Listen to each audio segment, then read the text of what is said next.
Imaginez un peu Jiang Cheng, un gars qui passe de joueur à squelette dans un monde de jeu où tout n'est que foutaise. Il renaît comme le plus faible des faibles, jeté dans un désert étrange rempli de créatures bizarres, comme des loups zombies.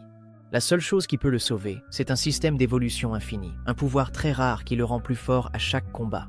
Le truc, c'est que se battre, c'est déjà la routine pour Jiang Cheng, mais maintenant, le risque est bien réel. Il a échoué, il s'est transformé en poussière, pour toujours.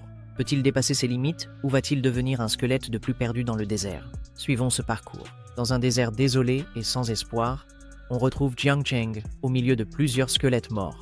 Et apparemment, il est en train de devenir comme eux. Ce gars-là était autrefois un joueur professionnel, mais maintenant il rampe juste pour ce qui lui reste de vie. Malheureusement, il s'est transformé en un magnifique squelette, et jusqu'à présent, il ne comprend pas comment il en est arrivé là. Il n'arrive même pas à atteindre son épée de squelette, et alors qu'il s'en approche de très près, un loup zombie lui marche dessus, écrasant le reste de ses os. Il regarde le visage de l'animal sans rien comprendre. Pourquoi cela lui arrive-t-il dans sa vie, ou plutôt, dans sa mort? En 2025, il y avait un jeu appelé Grid Wasteland qui avait été ouvert au public en version d'essai. Ce jeu était une version bien améliorée, et le niveau de réalisme y était incroyable. Il a attiré de nombreux joueurs à travers le monde, étant très populaire et bien connu. Dans ce jeu, il existait des sorts très puissants, des épées et des objets extrêmement efficaces que l'humanité n'avait pas encore découverts. Mais Grid Wasteland a rendu tout cela réel. Avec des milliers de rôles, des centaines de millions de quêtes disponibles, d'innombrables joueurs ont pu s'installer dans cet incroyable monde fantastique, mais tout n'est pas rose. La popularité du jeu a généré un nombre énorme de demandes auprès du studio pour qu'il produise rapidement plusieurs unités et puisse améliorer le jeu encore davantage, et ce, beaucoup plus vite. Il a également réussi à attirer un nombre assez important de bénévoles qui ont continué à travailler sans relâche, faisant des heures supplémentaires pour pouvoir tester le jeu. Parmi les testeurs de la version d'essai du Grand Grid Wasteland se trouve notre protagoniste, qui fait partie des testeurs. Mais à peine 2 semaines avant la sortie du jeu, ce gars-là a commencé à ressentir d'énormes douleurs après avoir accompli un grand nombre de missions en seulement 42 heures, en 2 jours. Il a commencé à ressentir de nombreuses attaques au niveau du cœur. Les gens sur place n'arrivent pas à croire que cela se produit. Ce gars-là passe d'une base à l'autre. L'un des gars demande s'il a du matériel dans son inventaire, et l'autre s'inquiète que s'il meurt dans le jeu, personne ne pourra récupérer son inventaire et les objets qu'il possède. Mais alors que les gens ne s'inquiétaient que de ça, il est mort soudainement, le pauvre. Et sorti de nulle part, il s'est retrouvé avec une fille qui lui disait que s'il ne bougeait pas, il allait retourner à la base. Cette fille, bien qu'elle soit très étrange, est très belle, et il ne comprend pas ce qui se passe. Alors qu'elle remercie Dieu qu'il soit déjà debout, il se demande où il est, mais reste quelque peu paralysé, fixant droit devant lui. Il n'arrive pas à comprendre, n'est-ce pas? Pendant qu'elle lui dit déjà de sortir rapidement de là, une explosion se produit à cet endroit, projetant tout le monde au loin. Il se rend alors compte, en même temps qu'elle, qu'il y a un loup zombie d'élite à cet endroit. La fille lui demande alors d'y aller et d'utiliser ce loup comme base. Mais il pense aussitôt que cet animal est un loup zombie que l'on trouve dans la vie des débutants du jeu. Maintenant, il a compris. Lui, il est mort, mais il n'est ni au paradis, ni en enfer. Il est dans ce jeu, il est bien dans le village de départ du désert de la mort. Alors qu'il réfléchit à toute la situation et comprend ce qu'il attend, le loup s'avance calmement vers lui. Il a été réincarné à l'intérieur même du jeu. La fille continue de le prévenir que s'il continue à regarder le loup sans rien faire, ils vont tous les deux servir de base. Il ferait mieux de se dépêcher. Alors qu'il se demande qui est cette fille, et qu'en plus elle lui donne beaucoup d'ordres, le loup continue d'avoir l'air terrifiant et attaque les deux. Alors que le loup ouvre la gueule et se prépare à les dévorer tous les deux, il pense que c'est un loup zombie, un monstre carnivore de niveau 2. Mais il n'a pas beaucoup de viande, non? Pourquoi ce loup l'attaque-t-il? Le point faible de ce loup se trouve juste dans son cou. Il a déjà tué beaucoup de ces animaux lors des phases de test du jeu. Il prend alors son épée en os et attaque le monstre en disant que c'est maintenant le moment d'agir. Il va envoyer l'animal spatial, puisque son point faible est justement dans le cou et qu'il ne porte qu'un seul coup. Mais apparemment, ce coup n'a pas très bien fonctionné. Même s'il connaissait le point faible du loup, il est très fragile et sa main est déjà partie dans l'espace. Le loup, après être tombé au sol, lui donne un coup de pied et il s'envole, sans comprendre pourquoi il est aussi faible. Mais après être tombé au sol, il se rend compte qu'il a été réincarné en un fichu soldat squelette de bas niveau. Pauvre gars. Cela signifie que son corps a été invoqué par un nécromancien, lui aussi de bas niveau. Alors il décide de prendre l'épée, mais dans les instants suivants, on voit à nouveau le loup l'écraser avec ses pattes. Ouais, il n'aura pas assez de temps. Pourquoi sa vie doit-elle se terminer ainsi juste après avoir commencé? Ce gars est devenu un professionnel extrêmement jeune. Il a réussi à remporter plusieurs championnats, laissant derrière lui un palmarès incroyable de moments forts dans le monde des joueurs professionnels. À cette époque, il pensait aussi être le protagoniste tout-puissant du monde réel. Mais un accident de voiture a tout changé, pauvre gars, et a laissé des séquelles sur son corps. Ses mains tremblaient beaucoup, et son niveau de jeu a énormément chuté. Il n'a pas pu poursuivre sa carrière de joueur professionnel. Malheureusement, pour payer ses factures et ses frais médicaux, il a dû finir par rompre son contrat. Mais en tant qu'ancien pro, il a dû à nouveau se débrouiller par lui-même. Alors, il a réussi à devenir un joueur bêta, n'est-ce pas? C'est mieux que rien. Même s'il a résisté à son destin cruel, au final, il a fini par mourir à nouveau. Ne rien faire, n'accomplir rien et aucun rêve. Alors qu'il entendait dire qu'il n'était même plus nécessaire d'appeler le médecin, ce type était déjà mort. Il vaut mieux appeler les pompes funèbres, entrée 000. Tandis que certains râlaient en disant que ce gars-là avait beaucoup d'objets dans son inventaire et que maintenant tous ces objets allaient être perdus avec lui, l'une des personnes bouleversées sur place a déjà dit qu'il informerait la famille du décès, paierait l'indemnité aux proches et présenterait aussi ses condoléances. Un autre conteste déjà en disant « Non, pourquoi devrions-nous donner de l'argent à sa famille? Ce type est mort et a laissé tous les objets dans ton inventaire. C'est lui qui nous doit de l'argent. » Mais l'autre finit par être d'accord, continue de rire et pense que l'entreprise peut vraiment faire ça. Ce gars-là devra de l'argent même après sa mort. Un autre ajoute qu'il a déjà remporté un championnat du monde en tant que joueur, donc peut-être qu'il n'a aucun regret. Pendant qu'il est là à tout écouter, à dire à tout le monde d'aller se faire voir, aucun regret? Mince, ce gars-là, son nom de famille, c'est regret. Il ne veut pas mourir comme ça et supplie alors Dieu de lui accorder une seconde chance. Cette fois, il contrôlera assurément son propre destin tout en étant transmuté, devenant un être squelettique. Il parvient alors à ramasser son épée en os et bientôt un système est détecté. Comme prévu, une forte volonté de vivre, ce qui active rapidement son système d'évolution divine. C'est un système magnifique qui permettra à son utilisateur d'évoluer à l'infini jusqu'à atteindre son apogée et devenir la créature la plus puissante du monde, destinée à être pratiquement un dieu. Alors qu'il allait être renvoyé à la base, le système a activé un paquet spécial et celui-ci commence à s'activer. Sa santé a été entièrement restaurée et son arme, tenez-vous bien, a été améliorée. Ses attributs ont augmenté de 100% pendant 30 secondes. C'est l'occasion qu'il lui fallait pour envoyer ce loup zombie à la base. Il prend alors son épée, qui était autrefois faite d'os et qui est maintenant très mignonne, et tranche ce loup droit dans son point faible, affirmant que son objectif désormais est simplement de survivre et de devenir plus fort. Ce loup n'est plus une menace et il a effectivement réussi. Et après que tout soit terminé, la pluie commence à tomber et le bonus prend bientôt fin. Il a tué un loup zombie de niveau 3 et a obtenu 10 points d'expérience d'évolution. Oui, il a finalement réussi à survivre. Il observe son corps et se dit que ce n'est pas si mal, tandis que la fille à l'arrière regarde ce squelette. Ce désert de la mort est très réaliste et offre aussi une liberté incroyable, avec une carte qui peut être explorée de façon immense. Et à cause de cela, les mécaniques de ces déserts de la mort offrent des possibilités infinies qui peuvent être activées. Les créatures invoquées par les joueurs ont une très faible chance de subir un certain type de mutation. Et on voit là que cette fille a invoqué rien de moins qu'un squelette mutant. Les créatures mutantes invoquées seront d'une grande aide pour qu'un joueur puisse monter en niveau et progresser. Tuer des monstres au-dessus de son niveau n'est plus un rêve, c'est totalement la réalité, et cela explique donc pourquoi elle a autant de chance. Au moment où elle a vu cette créature faible tuer un animal de niveau bien supérieur, elle a compris qu'elle avait trouvé une mutation chez son invocation. Elle a alors obtenu le croc du loup. Le butin du loup zombie peut être utilisé pour un équipement de synthèse et il vaut aussi une pièce de cuivre. Elle remarque qu'il y a plusieurs matériaux éparpillés sur le sol. Donc cela suffira pour payer le loyer du mois prochain. C'est beaucoup d'argent et elle était vraiment contente. Elle observe le loup essayer de ramasser tous les objets là-bas pour fabriquer de nouveaux équipements, les synthétiser ou même les vendre. Elle ne reconnaît même pas la créature qu'elle vient d'invoquer et elle peut aussi invoquer jusqu'à 3 soldats squelettes. Mais elle n'en a actuellement qu'un seul, car son niveau d'invocation est encore très bas. Mais malgré cela, ce squelette-là surpasse déjà largement les squelettes de niveau 1. Pendant ce temps, le petit squelette est déjà en train d'envoyer plusieurs loups zombies depuis la base. Cette zone pour débutants ne représente plus aucune menace pour lui. Survivre là-bas n'est plus un problème.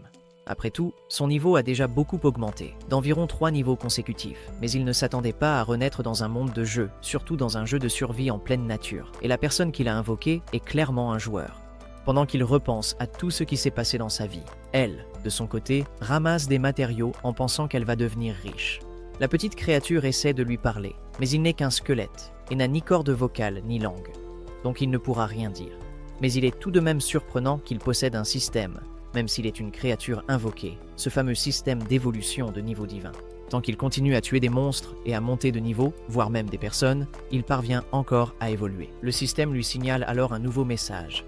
Vous pouvez gagner des points d'évolution en chassant des monstres sauvages, des joueurs, et les utiliser pour évoluer. Vous pouvez obtenir des points de renforcement en tuant des boss d'élite et aussi certains autres boss. Une fois que vous atteignez un certain niveau, ces points de renforcement d'élite seront activés. Cela signifie donc que le renforcement peut même améliorer vos armes. Après tout, ces armes qu'il possède, même si elles ont été améliorées, restent encore assez mauvaises. Il a participé à plusieurs reprises au test de ce jeu, mais il n'a jamais entendu parler d'un système ou de mise à niveau, ni de nouvelles compétences ou armes. Qu'en est-il d'une créature invoquée avec ce système qui peut évoluer toute seule? C'est complètement hors norme. Il est maintenant un soldat squelette réincarné de bas niveau. S'il veut continuer à évoluer, il devra s'approcher un peu plus d'un endroit bien plus dangereux afin de gagner plus de points et d'atteindre un niveau légèrement supérieur. Il a réussi à obtenir un total de 110 points d'évolution, tandis que les points de renforcement sont toujours bloqués à 100. C'est maintenant la première évolution. Il va donc dépenser 100 points d'évolution pour devenir un épéiste squelette. Ensuite, le système lui demande s'il veut le devenir, oui ou non. Il n'a pas vraiment le choix, car devenir fort n'est plus une option. Il va donc tester les limites de l'évolution de ce système et appuie alors sur oui. Puis le système se remplit rapidement de puissance et annonce que l'évolution va commencer. Une puissance de feu énorme plane au-dessus de lui et, pendant son évolution, il bénéficie de 3 secondes de protection. Sa santé a augmenté de 80%, sa mana a augmenté de 80%, et tous ses attributs se sont améliorés, chaque attribut ayant augmenté d'environ 80%. C'est incroyable, et il a également reçu une très bonne arme, celle exclusive à l'épéiste squelette, l'arme épée d'acier en os. Même s'il n'est qu'un squelette invoqué, le système continue de le féliciter. Le joueur a évolué en épéiste squelette de second ordre. Notez que le système continue de l'appeler joueur et non invocation. Ce système nous cacherait-il quelque chose? Il continue alors d'observer son tableau de bord et remarque que toutes ses statistiques ont augmenté de façon spectaculaire. Parmi celles-ci, l'attaque est montée à 352 après qu'il ait réussi à évoluer. Il ne s'attendait pas à ce que l'évolution soit aussi supérieure, et il constate qu'avec l'évolution est également venue une compétence passive, la technique de l'épée rapide. Cette capacité passive lui permet d'augmenter sa vitesse d'attaque de 20%, et il y a aussi un bonus de 20% qui compense sa faiblesse en tant que squelette au niveau de la force. Même s'il est un squelette très faible, il peut compenser ce manque de force en frappant plus de fois consécutivement, de plus en plus rapidement. Il la teste alors et remarque que l'épée devient de plus en plus légère. Même s'il n'a aucune compétence, il pourra en réalité devenir plus fort. Il lui suffit de continuer à se battre. Si les autres joueurs découvrent toutes ses capacités, les gens le considéreront comme un monstre et il attirera beaucoup de regards. Alors tout le monde se lancera à sa poursuite. Il vaut mieux qu'il reste discret. Mais tôt ou tard, un problème très sérieux apparaîtra et il doit devenir plus fort le plus rapidement possible. À présent, il n'a pas d'autre choix que de devenir la créature invoquée la plus puissante de tout l'univers de ce jeu. Contrairement aux joueurs des meilleures guildes, il est seul et il ne possède aucune force absolue pour affronter 100 ennemis et survivre. Il doit devenir plus fort que plusieurs guildes réunies. En d'autres termes, il doit être considéré comme une sorte de boss final le plus rapidement possible. Il doit obtenir de nouveaux points d'évolution. Il continue alors à tuer plusieurs loups là-bas, mais les loups ne lui rapportent pas tant d'argent ni autant de points d'évolution. Il doit donc peut-être aller ailleurs sur la carte, tandis que le système ne cesse de lui rappeler qu'il doit vraiment obtenir plus de points d'évolution aussi vite que possible et qu'il doit lui aussi découvrir quelque chose. Il continue à réfléchir à sa relation entre maître et invocation, car après tout, il a été réincarné en tant que créature invoquée. Et où se trouve l'invocateur? Il remarque alors cette fille qui est toujours en train de ramasser tous les objets laissés par les loups. Elle a déjà de la peau de loup, des os de loup, de la viande de loup. Tout cela vaut beaucoup d'argent. Elle va tout prendre. Tu sais que ces objets récoltés dans le jeu peuvent être échangés contre de l'argent réel, et le taux de change est tout simplement incroyable. Le jeu vient tout juste de commencer et elle est déjà en train de s'enrichir. Elle regarde un squelette et apparemment il a l'air un peu différent, tandis qu'il remarque qu'en réalité, elle est une débutante et n'a jamais joué à ce jeu. Elle observe l'épée du squelette qui, apparemment, a aussi changé de forme, ce qui signifie que tout ici a gagné un niveau. Elle voit qu'il peut combattre des monstres, changer de couleur. En réalité, c'est une créature invoquée. Elle serre alors le petit squelette dans ses bras et dit qu'il sera son ticket gagnant pour la Méga-Sénat. Elle affirme qu'à partir de maintenant, elle va vraiment changer de vie, tout en disant qu'ils vont devenir riches du jour au lendemain. Il essaie alors de lui parler, mais il n'a pas de corde vocale, alors il décide de mimer. Il fait non de la tête et veut aller ailleurs. Elle comprend déjà qu'il veut aller ailleurs pour tuer plus de monstres, mais elle ne veut pas y aller parce qu'elle a trop peur, et si jamais il reste là, ils pourront gagner un peu plus d'argent en nettoyant tout cet endroit très facilement, et elle ne veut pas partir. Il y a un temps de réapparition pour les monstres à cet endroit. Ce temps est d'environ 30 minutes, et il ne reste aussi que 2 heures et 35 minutes avant qu'un zombie d'élite n'apparaisse. C'est comme un boss. Le squelette pense déjà que bientôt il va trouver de nouveaux joueurs là-bas, et qu'ils vont peut-être lancer un PVP. 1 ou 2 joueurs, il pourrait peut-être les vaincre. Mais 3, peut-être que la situation va devenir très critique là-bas. Alors qu'elle ne comprend pas pourquoi le petit squelette veut aller à un autre endroit, dans ce jeu il n'y a aucune sanction pour le PVP ou le PK, et en plus, les personnes qui tuent d'autres joueurs peuvent prendre leur équipement ainsi que celui des monstres. Et si les autres joueurs tuent cet idiot, il retournera peut-être à la base. Alors il décide de la saisir et de la forcer à faire ce qui est juste. Alors qu'elle crie pour qu'il la lâche, il continue d'avancer et elle dit que ce squelette sans vergogne ne suit pas ses ordres alors qu'elle est la maîtresse. Elle ne veut pas partir. Après tout, il y a encore beaucoup à récupérer sur les loups morts. Elle continue de crier en disant que tout cela, c'est de l'argent. Pendant que le squelette marche, il continue de penser qu'en tant qu'incarné, il n'a aucune force et qu'il peut utiliser toutes les connaissances acquises dans sa vie précédente comme avantage pour gagner des niveaux de plus en plus rapidement dans ce jeu. Voilà le truc. Tu sais, les premiers joueurs à tuer les boss secrets gagneront des équipements rares dans le jeu et il veut mettre la main sur certains de ces équipements. Il arrive alors à un endroit très prometteur. C'est là qu'il va commencer et on voit la gueule d'un petit loup en train de déchiqueter plusieurs joueurs à cet endroit. C'est une mission extrêmement difficile, mais apparemment, elle en vaudra la peine. C'est la prochaine zone pour débutants, et il y a un donjon secret là-bas. Cet ours continue de mettre en pièces plusieurs joueurs à cet endroit. C'est l'ours des montagnes. Il observe alors le statut de la joueuse qui l'accompagne. C'est une nécromancienne. Son vrai nom est Zhang Meng. Elle a 500 points de vie, 520 de mana, 90 d'attaque, 121 de puissance magique, 60 de défense, 55 de résistance, une vitesse d'1, une vitesse de déplacement d'1, une puissance de combat de 66 et peut invoquer 3 morts vivants. Sa note est assez basse, mais elle a déjà réussi à augmenter quelques points. Le combat continue et l'ours des montagnes devient de plus en plus féroce. Le capitaine a déjà été expulsé de la base alors qu'il supplie qu'on l'aide. Un ours commence à rugir. Alors qu'il pense qu'il ne peut pas mourir comme ça avec tout son équipement et son butin exposé, il a un malus de saignement et soudain il se rend compte que quelqu'un est venu le sauver, mais il se retourne brusquement et voit que ce n'est pas son camarade. Alors qu'il supplie qu'on l'aide, il réalise que c'est un squelette, mais il ne comprend pas ce qui se passe et pense qu'il s'agit d'un fantôme. Pendant que la Partuadina est très en colère contre lui, elle dit au squelette de le reposer. Le malus de saignement s'intensifie et le joueur meurt, laissant tout son butin au sol. Ses points de vie sont tombés à 0 à cause du malus de saignement. Et maintenant, l'ours tourne son regard vers notre petit ourson et son maître, et il reste sous une attaque féroce et intense. C'est un ours sauvage de niveau 7, dit-elle, ajoutant que ce n'était pas faute d'avoir prévenu. Elle avait averti que cet endroit était dangereux et qu'elle ne voulait pas y aller, mais le squelette ne lui a pas laissé le choix et a continué à se diriger vers cet endroit. Les joueurs de niveau 5 le remarquent à peine, et elle leur dit rapidement de s'enfuir, car elle n'est pas prête à perdre tout ce qu'ils ont collecté là-bas auparavant. Mais le fauteur de troubles dit déjà que tous les joueurs qui se trouvaient dans cette zone étaient tous des bassistes, donc personne ne se mettra en travers de son chemin.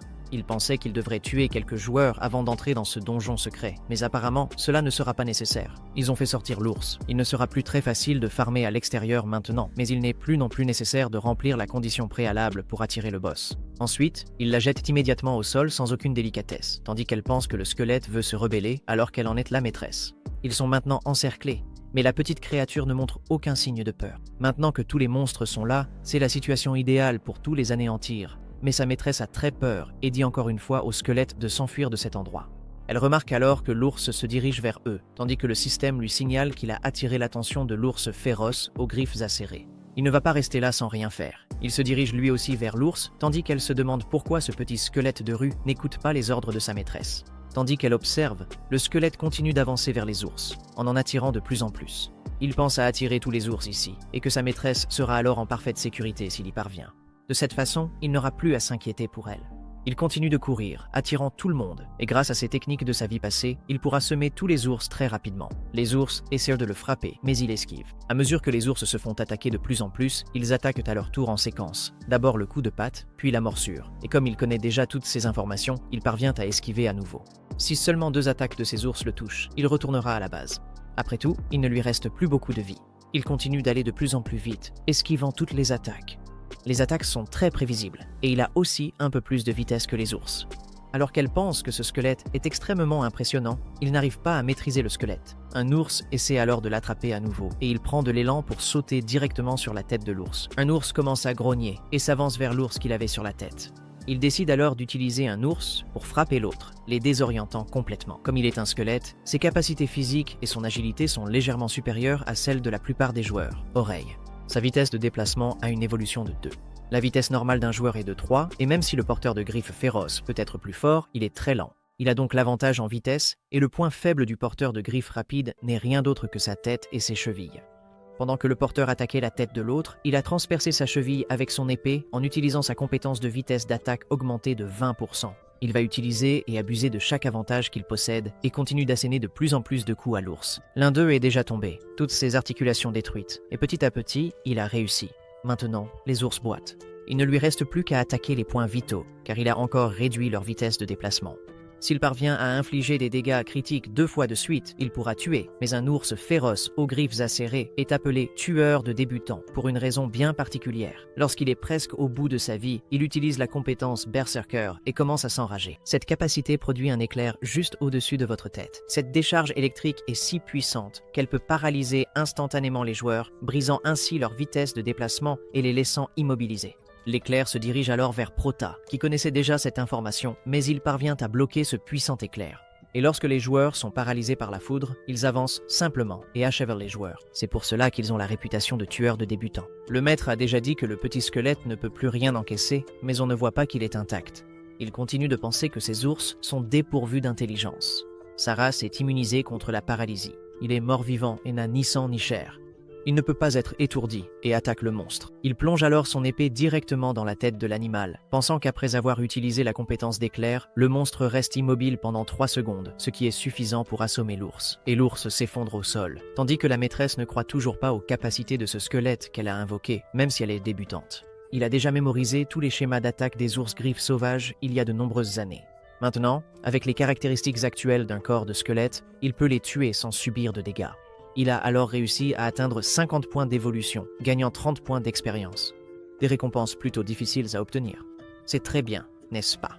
Il décide alors de passer au niveau d'évolution suivant, directement à cet endroit, puis de tenter d'attraper le boss qui est caché juste là, dans ce donjon obscur. Il a maintenant réussi à passer au niveau 4, tandis que la fille dérangée continue de penser que son squelette est extrêmement puissant et que ses pouvoirs dépassent l'entendement d'un simple débutant. Alors qu'il continue d'affronter les ours, attaquant leurs points vitaux, ce ne sont pas là les mouvements d'un simple squelette invoqué, mais bien ceux du joueur légendaire, invité de la phase de test du jeu, Jiang Cheng. Elle se rend également compte que les mouvements de ce squelette sont très identiques, puis elle s'arrête et se demande « Est-ce que les développeurs de ce jeu ont créé ce désert sauvage juste comme un clin d'œil dans le jeu uniquement pour Jiang Cheng ?»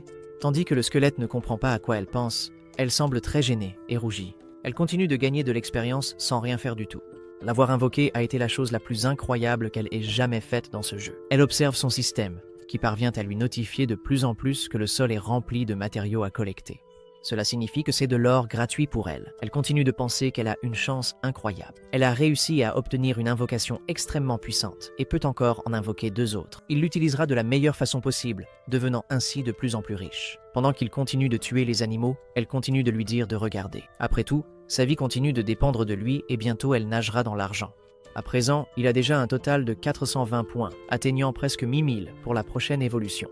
Il y a encore plus d'ours qui l'attendent là-bas. Ses points d'évolution augmentent de plus en plus vite, et maintenant une voie d'évolution a été débloquée. Il n'a pas été averti à propos d'un chemin d'évolution. Voilà le marché. Le système ne cesse de lui notifier qu'en raison des excellentes performances de l'hôte, la voie d'évolution cachée a été ouverte. Il peut choisir entre 3 options. Il lui faut 2000 points d'évolution, ce qui est inconnu, ou bien il peut choisir entre un assassin squelette qui ne coûte que 1000 points, ou un squelette berserker qui coûte également 1000 points. Cela signifie qu'il existe d'autres voies qu'il peut choisir pour évoluer. Celle qui nécessite 2000 points est inconnue, mais elle demande 2 fois plus de points que la voie normale. Même si cela prend plus de temps, cela signifie peut-être que les retours seront à la hauteur de l'effort fourni, non? Ce sera probablement une très bonne évolution à obtenir. Même si cela peut prendre beaucoup de temps, il n'y a pas d'autre moyen d'atteindre le boss final de cet endroit. Il doit vaincre tous les monstres présents, qu'ils le veuillent ou non. Il décide donc de choisir la route cachée et se montre de plus en plus déterminé. Plus c'est secret, mieux c'est. Les ours là-bas ont du mal avec lui. Très bien, je n'ai plus vraiment envie de le poursuivre. Il dégage maintenant une aura très menaçante. Dans la montagne de l'ours féroce, il affronte de plus en plus d'ours, accumulant désormais beaucoup d'expérience. Il note dans son système qu'il a déjà atteint un total de 1980 points sur 2000. Maintenant, c'est le dernier ours. À mesure que son niveau augmente, le nombre de points d'évolution qu'il reçoit chute drastiquement. Il ne lui manque plus que 20 points pour atteindre le prochain niveau d'évolution, mais le temps de réapparition des ours féroces est d'1 heure et 20 minutes. Et pendant ce temps, il n'y aura pas d'ours de bas niveau dans cette région. Après tout, il a déjà envoyé tout le monde depuis la base. Même s'il n'a pas obtenu tous les points dont il avait besoin pour évoluer, il s'en sort quand même très bien. Il a réussi à obtenir pas mal de cristaux d'ours féroces, ainsi que plusieurs griffes de niveau 5. Et maintenant, le boss a réapparu dans cette région. Il décide alors d'aller voir ce boss. Seuls les joueurs de bas niveau, jusqu'au niveau 10, qui parviennent à tuer tous les ours en moins de 45 minutes, peuvent avoir la chance d'affronter le boss dans cette région. Ce sont des règles très spécifiques et bien cachées. C'est un niveau de boss extrêmement dangereux, même pour tout joueur qui savait que ce boss existait. Il a alors trouvé le boss. C'est le souverain de la montagne de l'ours féroce. Cet ours est bien plus grand que les autres, et son niveau est extrêmement supérieur. Au niveau 15, l'ours empereur de la montagne, le boss secret. Sa taille est 3 fois supérieure à celle des petits ours.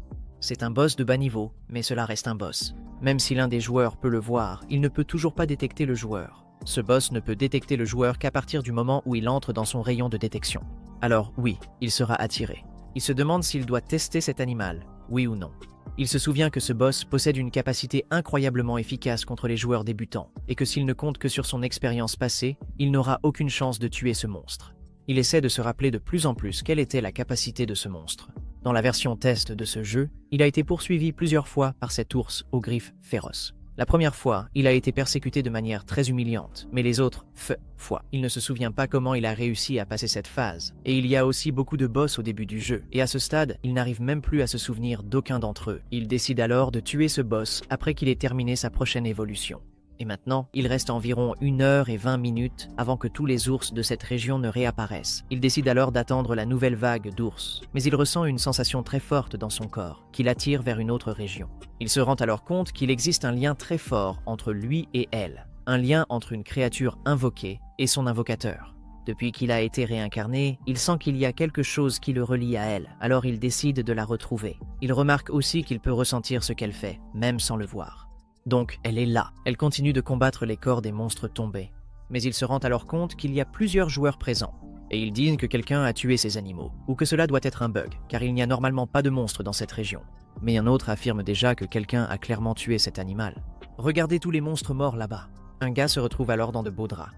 Après tout, ce territoire appartient à la guilde des chasseurs de tigres, et personne n'est censé chasser des monstres là-bas. Ils essaient donc de découvrir qui est le coupable, et l'un d'eux suggère que c'est peut-être la guilde des combattants. Apparemment, le vice-chef de cette guilde combat personnellement dans ce territoire. Mais c'est ce que le maître a dit, et si quelqu'un rencontrait l'un d'entre eux. Et juste avant qu'il ne termine son discours, un gars attrape déjà le col de sa chemise, et lui dit de ne rien dire au patron. Sinon, il va avoir de gros ennuis. Un des gars ordonne alors à tout le monde de fouiller et d'effectuer des patrouilles. Là où ils trouvent plus de corps, la personne est probablement dans les parages. Et s'ils ne trouvent en personne, ils devront tout rapporter au maître de la guilde, et ils se feront complètement avoir. Ils décident alors de trouver immédiatement celui qui a fait ça, tandis que la petite créature observait tout en étant aux aguets. Un gars part ensuite à la chasse, à la recherche de celui qui a tué ces monstres-là, en râlant et en se plaignant beaucoup, mais ce type ne sait que donner des ordres. Et s'il y a encore des ours féroces là-bas, il va sûrement mourir. En entendant quelqu'un dire qu'ils sont riches, très riches, elle a trouvé un matériau de rang améthyste. Et il dit simplement qu'il a trouvé celui qui a envoyé la base de l'ours là-bas, et demande d'où elle vient. Le gars continue de crier, demandant pourquoi elle a envahi le territoire de leur guilde, tandis qu'elle se rend compte qu'il y a encore 3 personnes derrière. Mais elle répond simplement qu'elle est entrée là pour chasser l'invocation qu'elle avait elle-même invoquée auparavant. Il s'est enfui, et elle le cherche. Mais le gars trouve déjà tout cela louche. Une invocation qui s'est enfuie de son maître? Ah, cette fille ment, c'est sûr. Elle demande, où est-il? Où est sa bande? Mais elle ne comprend pas. Bande? Quelle bande? Elle n'a aucune bande, et elle était juste là pour chercher ses invocations. Un gars lui dit alors de l'emmener et de ne pas la laisser s'enfuir, ni se suicider pour essayer de se déconnecter du jeu, et lui dit aussi de demander où sont ses partenaires. Mais elle commence alors à sortir son arme. L'archer utilise rapidement la détection, une compétence d'investigation, et dit que la fille ne ment pas dans son costume. Cette fille est une nécromancienne de niveau 9. C'est une nécromancienne avec une vitesse d'attaque, des dégâts, des PV, tout très faible. Ce ne doit pas être elle qui a tué tous ces monstres. Et les entailles sur les monstres sont extrêmement précises, faites par quelqu'un qui possède une telle compétence et expérience remarquable. Après tout, toutes les entailles ont été faites dans les zones les plus faibles du monstre. Et il a aussi découvert, en utilisant son système, qu'elle n'appartient à aucune guilde. Elle est complètement seule. Pendant qu'elle est là, pensant qu'elle ne va pas leur donner tout le butin qu'elle a réussi à rassembler, il continue en disant que la personne qui a nettoyé tout ce donjon ne pourrait jamais être elle. Elle est probablement juste une chasseuse qui est entrée là et qui ramasse le butin laissé derrière. Ces chasseurs, qui récupèrent le butin laissé par d'autres chasseurs, sont des personnes de bas niveau qui ont réussi à obtenir le butin abandonné par d'autres équipes.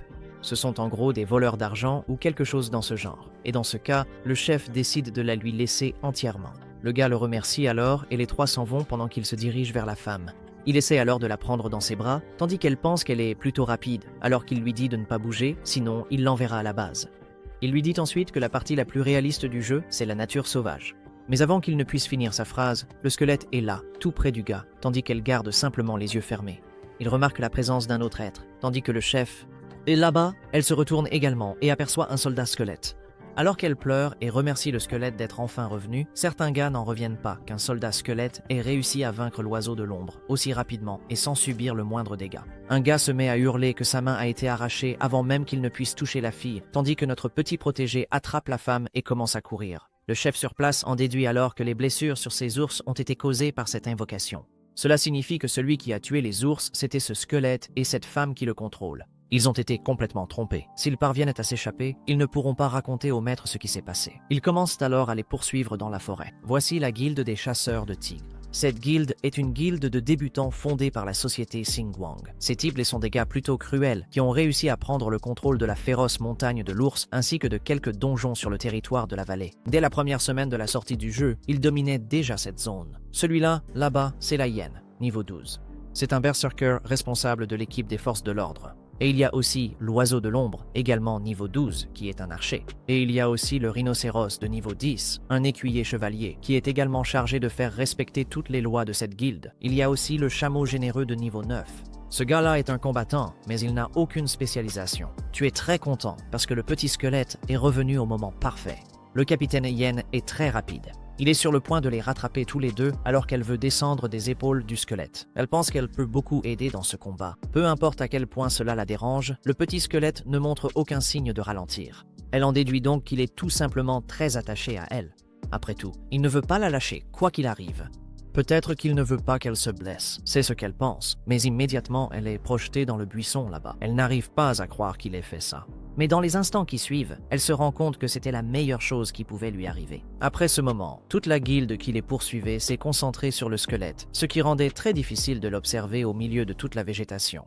Elle a alors réussi à remarquer que le petit squelette aidait à détourner les autres joueurs pendant que Jin continuait de courir. Il savait qu'il n'avait pas d'autre choix que de s'arrêter. La guilde qui le poursuivait possède de bonnes compétences en combat rapproché et en suppression, mais aussi une grande portée et une reconnaissance très efficace. Il dispose d'un ensemble complet de compétences pour tuer, piller et traquer, mais heureusement, il a réussi à rendre l'archer inapte au combat. La résistance mentale de ce type semble étonnamment faible. Si c'est le cas, ce serait maintenant le moment idéal pour renverser la situation et affronter les poursuivants de front. Puis la guilde se rend compte que la femme a disparu. Hyena attribue tout cela au prétendu contrôle total du nécromancien sur sa créature invoquée. Il se rend compte qu'elle avait éliminé tous les monstres présents uniquement grâce à ses compétences, mais quelque chose ne va pas. Derrière le soldat squelette solitaire, la forêt dégage une ambiance très étrange. Hyena veut faire preuve d'une grande prudence et ordonne à Shadow d'examiner tout ce qui se trouve autour à l'aide de compétences de détection. Mais cet archer ne se soucie pas de ses ordres. Ce perdant était extrêmement furieux que la créature invoquée lui ait blessé et arraché la main. Il sort alors ses armes de jet empoisonnées et jure de tuer ce squelette arrogant. Jin, quant à lui, lève sa lame et se prépare à ce qui va arriver. L'ombre lance alors tous les couteaux de jet empoisonnés et le squelette les neutralise rapidement d'un simple coup d'épée. Hyena est assez irrité par cette action prématurée, mais n'a pas d'autre choix que de continuer. Ils peuvent utiliser toute leur puissance et venir à bout du squelette solitaire par le nombre en attaquant tous en même temps. Ils n'ont qu'à neutraliser cette créature invoquée, puis retrouver cette femme. Un coup de marteau de Hyena frappe le sol, manquant de peu le squelette agile. Une telle vitesse est inédite pour des soldats squelettes de bas niveau invoqués par un nécromancien. Et regarde, débutant, alors que toute la guilde tente de riposter contre Yang, ils reçoivent tous le même message d'avertissement. Les 4 ont tous été marqués par le boss caché du donjon. Sans perdre une seconde de plus, un boss de la montagne de l'ours surgit de la forêt et s'abat tel une météorite féroce. C'était le même monstre que recherchait le chef adjoint de la guilde des tueurs de tigres. Hyena réfléchit rapidement et ordonne à ses hommes de se disperser, car une attaque de zone est sur le point de s'abattre. Presque tous ont survécu de justesse à l'attaque initiale de la bête, tous sauf l'archer dépravé, Shadows, qui meurt écrasé sous le poids du boss caché. Face à ce combat non désiré, Hyena pense que le nécromancien vise probablement le boss de la montagne de l'ours. L'ours géant grogne avec une intensité primitive, libérant sa fureur. Le capitaine Hyena est alors le premier à s'enfuir pour sauver sa peau. Et après cette activation, il laisse le rhinocéros de fer se défendre tout seul. Mais avant qu'il ne puisse aller bien loin, la guilde lâche commence à se dissoudre dans les airs. Cela est dû à la capacité du boss, une dérivation de la magie de gravité, le champ de force tornade. Il est pratiquement impossible de se libérer de cette capacité. Jin continue d'observer la scène de loin et se souvient enfin de l'arsenal de compétences problématiques du boss caché. Lorsqu'il s'agit de compétences aussi puissantes, leur durée ne devrait pas être trop longue. Zhongxian veut voir combien de temps la guilde peut tenir, mais Hyena commence à s'approcher de la bête et tout ce qu'il ressent, c'est de la rancœur envers le nécromancien détesté. Il peut voir que la créature invoquée est toujours en attente, ce qui signifie que l'invocateur est également dans les parages. Avant de s'approcher trop près du boss caché, Hyena est libéré de l'attraction gravitationnelle. Cela doit être leur chance de sauver leur peau et de battre en retraite. Au moins, ils ont réussi à survivre à cette épreuve. Ils devront signaler l'incident du boss caché au chef de la guilde. Ce qu'ils trouvent étrange, c'est que le soldat squelette avait disparu dans les buissons. Il a ressenti une intention meurtrière aiguë venant du côté, mais il était déjà trop tard. Le capitaine Hyena, le berserker, et Ro, un bagarreur, sont tous deux envoyés de la base dans une seule attaque très élégante. 2 joueurs sont morts des mains d'une simple créature invoquée de bas niveau. Regarde, à ça. Jusqu'à son dernier souffle, Hyena n'a pas pu s'empêcher de penser à Shi et à l'apparition du boss caché de ce donjon. Il savait qu'il devait prévenir le chef de la guilde à tout prix, mais Zhongxian a tué la proie du seigneur de la montagne de l'ours. Puis tous les regards se sont tournés vers notre petit squelette. Tuer les joueurs lui a permis d'obtenir les 20 points dont il avait besoin pour achever son évolution, ce qui a poussé le système à confirmer le début de sa nouvelle évolution, tandis que le boss du donjon s'apprêtait à ronger ses os fragiles. Zhongxian clique sur oui et son évolution commence, s'activant environ 3 secondes avant qu'il ne devienne intouchable. Le sol entier tremble et se fissure sous la pression de l'évolution de Jin et de l'attaque de l'ours géant. Sa main osseuse saisit la proie du boss attaquant, et Zhongxian est désormais vêtu d'une armure en lambeaux, le rendant encore plus menaçant. Il a débloqué la voie cachée et est officiellement devenu un garde d'assaut squelette. Grâce à cela, il a acquis la compétence d'armure d'os, une armure d'os en forme de flèche. C'est ainsi que la protection de l'évolution prend vie. Dès que la protection de l'évolution expire, le sang tache le champ de bataille, et sa compétence d'épéiste rapide a également évolué, augmentant considérablement son attaque de 40%. Il se remémore alors toutes les compétences du grand ours devant lui. Il est certain que les points faibles du boss sont ses articulations et son cou. Jin provoque alors le monstre avec assurance, incitant l'ours géant à l'attaquer pour tester sa nouvelle puissance, qui s'est révélée différente de celle des ours à griffes féroces ordinaires. L'ours géant est incroyablement rapide, même avec l'évolution de Jin Xiang. Tenir tête à ce monstre est un combat vraiment difficile, mais heureusement, il possédait une capacité en forme de flèche. Cette nouvelle compétence lui permettait de combattre à distance en générant des flèches d'os. Les flèches qu'il a tirées ont atteint directement les yeux de l'ours, limitant désormais complètement sa vision. L'ours a alors raté son coup fatal et le garde d'assaut squelette, Shen Shang, utilisait maintenant la gravité du champ de force de la tempête à son avantage. Avec l'augmentation de l'élan, la puissance d'attaque augmentait également. Il utilisa alors sa lame pour lacérer le ventre du monstre. La coupure était profonde et immense, couvrant tout son corps, mais il était tout simplement trop résistant. Il lui restait encore beaucoup de points de vie pour activer un autre champ de tempête gravitationnelle, mais cette fois, tous les arbres environnants furent déracinés et aspirés dans le vide gravitationnel. L'augmentation de la puissance du champ de tempête indiquait que le boss devenait désespéré et que ses attaques s'intensifiaient face aux attaques consécutives de nos squelettes. C'était dommage que Jin n'ait pas assez de flèches en os pour pouvoir achever ce monstre. Il entra alors dans le champ et se laissa aspirer volontairement. « Ah, tu m'as eu, monstre !» Le boss avait encore beaucoup de mal avec ses yeux en sang, tandis que Jin se laissait aspirer par la gravité. Il se prépara alors au combat, se rapprochant de plus en plus, prêt à lancer sa prochaine attaque, cette fois avec sa lame. Le monstre aveugle était incapable de percevoir l'ennemi qui était déjà tout près. Et Xian Shang utilisa alors ses dernières flèches en os, tirant une pluie de flèches et d'épines sur un angle mort, les flèches venant à nouveau se loger dans les yeux de l'ours. À ce stade, le boss était pratiquement une cible facile. La maîtrise de l'épée de Jin Xiang ne laissa aucune chance au boss qui se frappa lui-même au visage, et peu après, le squelette disparut. Le champ gravitationnel disparut également, la durée de l'effet étant visiblement écoulée. Le chef indomptable de la montagne de l'ours n'était plus qu'un menu fretin, un beau festin pour notre squelette. Xian Shan se montre rapidement très satisfait de l'utilité de sa nouvelle compétence. Heureusement, il faut beaucoup d'os pour fabriquer des flèches.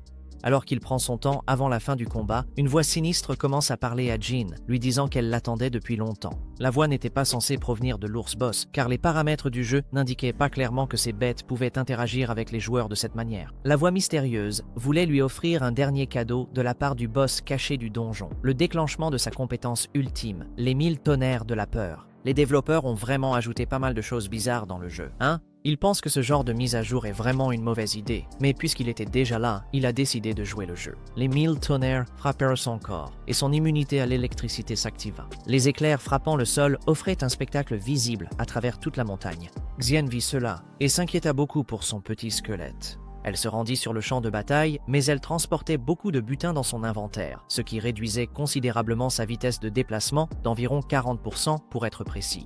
Inquiète pour sa précieuse créature invoquée, elle alla jusqu'à sacrifier certains de ses trésors, de son équipement et même son bâton. Elle décida de sauver son petit squelette avec ses capacités quelque peu limitées, mais elle s'arrêta en chemin lorsqu'elle vit quelque chose de très grand et rond descendre du ciel.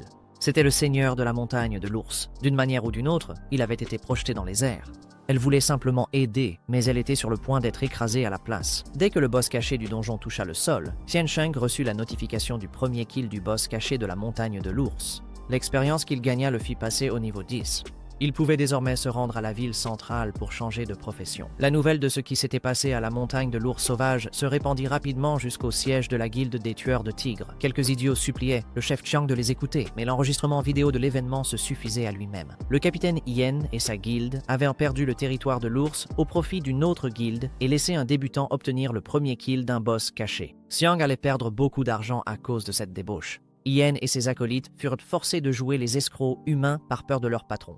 Un boss de donjon ordonne alors à tout le monde de capturer et de tuer ce nécromancien agaçant afin de donner l'exemple aux autres joueurs. Puis Xiang sortit l'un de ses clubs de golf de son sac. Alors qu'il suppliait d'avoir une autre chance, il dit simplement qu'il était impardonnable que toute la guilde arborant le drapeau des tueurs de tigres ait perdu face à un joueur solo qui n'avait même pas atteint le niveau 10. Le boss n'avait aucune utilité pour des membres inutiles et ajouta que son swing de golf était aussi élégant que sanglant, réduisant Yen au silence pour de bon. Xiang ne tolère aucune faiblesse dans son groupe. Il se sentait encore incroyablement amer d'avoir manqué l'occasion de tuer le boss caché, mais heureusement, cette farce ne s'était pas produite sur son territoire de la vallée. Il ne pouvait pas se permettre que le moindre problème survienne à cet endroit.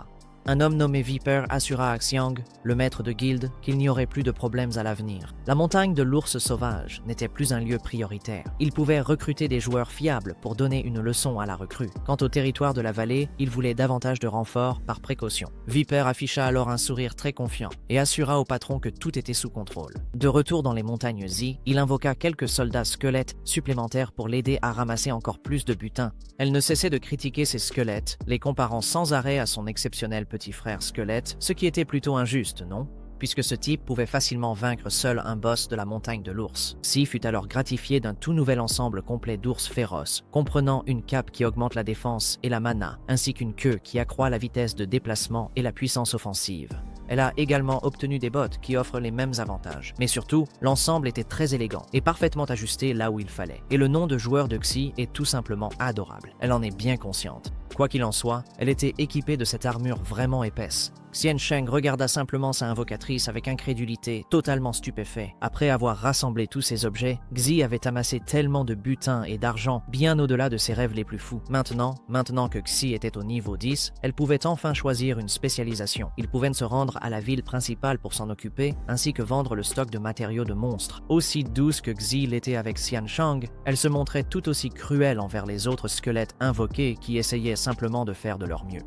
Xiansheng s'assit un instant en soupirant sur la transformation de l'ensemble d'équipements magiques qui avait été converti en 10 000 pièces et traité comme un simple accessoire de mode. Il avait hâte de s'en débarrasser enfin. Il examina ses fenêtres de statut et fut satisfait de l'augmentation de ses attributs. Ses statistiques étaient supérieures à celles de tout joueur de niveau 15, avec en plus l'ajout des flèches d'os. Après le combat, il avait réussi à remplacer 46 des épées épines. C'est dommage que ces épines aient des limites, n'est-ce pas? Parce qu'elles sont vraiment oppressantes, mais compte tenu de leur utilité en termes de dégâts, elles valent bien les points d'évolution.